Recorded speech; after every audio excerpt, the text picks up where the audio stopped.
staging a new solo art exhibition. Artist Doug Jones, along with museum executive director Jeremy Frew. Welcome to the show. Thank you. Yeah, nice to see you. And congratulations, Doug, on having an exhibit in your own town. Thank you. It means a lot.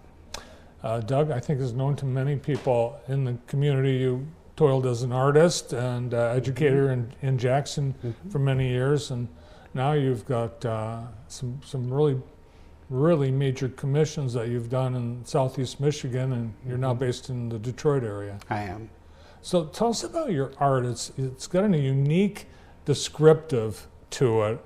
It's art that is equitable. What does that mean? So one part of my practice is my social practice.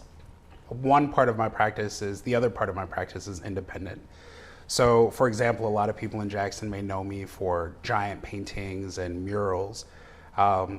And as part of that work, I invented a few techniques that allow people of all backgrounds, ages, primary languages, etc., to participate in the development of large-scale work.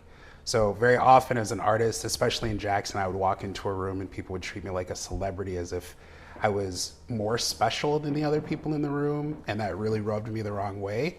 So I started inventing ways to empower people, especially the quietest and the most sort of anxious people in the room, to participate in art. And so equitable art for me, I described it on my website, but equitable art for me is, what that means for me is like, typically those with access to fine art opportunities are encouraged to participate in those spaces from a very early age, and then the rest of us are not.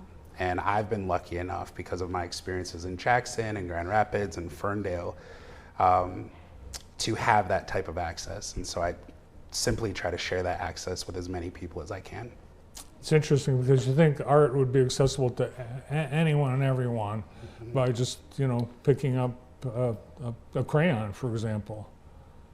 And it's a very democratic access to art. What makes large-scale projects? How does someone that typically doesn't have that access get into large-scale installations? So I think, as with most things, they have to be invited. And so I'm really great with my social practice, really great at inviting people to the conversation and to the opportunity. So, and I'll also say, I love Jackson Public, that's where I went. Jackson High, go Vikings. But my detentions, I think my only detentions came from art class. And so even if someone has the tools, perhaps they don't have the permission or the invitation to use those tools. And so it felt very dark for me in Jackson when I started this work. I started at Lifeways and worked in clinical psych and education, and I just kept looking for ways to invite people to and give them the permission to express themselves. Jeremy, what's it like to have a Jackson artist with an exhibition at the museum? Well, as we told Doug, it was a dream come true. I think that's something that's really important to understand is this is very intentional. We obviously, we had Tyree Guyton, 40 Years in the Hood project, which also, there is a connection. One of the things that both Doug and Tyree do is they give themselves to the community and create the access. And so when we knew we were gonna have Tyree, we got Doug on the phone, had him come in, sat in our office, and we knew we wanted him there because of his commitment to the community, but also you keep hearing him say access and giving, and we knew that would fit perfect with that. And he hasn't even got into the beautiful pieces and so forth. So I think that is important too. There's a ton of purpose behind it, but they're also very enjoyable just to sit with and listen and smell. Let's take a look at some of the pieces that are in the exhibition. The display is called "When the River Flows Over the Same Stone Twice." What does that mean? So it's meant to, I think we're in an age of certainty. It seems like so many people are acting as though they have all the answers. And so promoting curiosity is a really, really important part of my practice. And so the title is really speaking about that. I think water's connected. I think it connects everyone globally.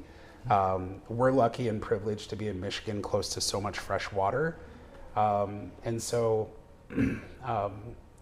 that sort of big picture, a smaller picture, what we're looking at is when I started painting live, it really happened for me in Jackson.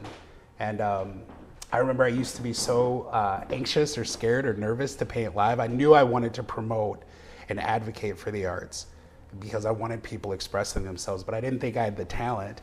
And so when I'd start painting live, I've painted for Jackson Symphony Orchestra and for Jackson College, which was the last time I was on the show. I would pray. People didn't realize it, but as I'm painting, I'm praying to God, like, God, please help me with this. And these water prints are truly, it's from a process of prayer and gratitude to God. I don't think that's popular these days, specifically in contemporary art, to talk about God, but this became a beautiful exercise in just talking to God and expressing gratitude. And I think it turned out lovely. Well, I think they look great. It's very interesting because when you first look at it, I think it reminds you of like tie-dyed, but it's nothing like tie-dyed. Mm-hmm. What's the material that you use? Spray paint. Really? And I use water that is site specific. So there are 4 water prints. These are the first water prints. This actually came about because I was working on the other work in the exhibit and I was frustrated, and I set a giant canvas next to the lake, like a slip and slide, and I just start praying and painting. And so one is at an inland lake, one is at Lake Michigan where the Grand River meets Lake Michigan. One is near the headwaters of the Grand River on the Ella Sharp farmstead. And then one is painted on Belle Isle at the Detroit River. And it's like, are you actually in the water as you're painting? At times, for sure. I tried to bring as much of the site into the exhibit as possible. So we have like essential oil that is cold diffused in the space, so you actually smell the smells of the beach.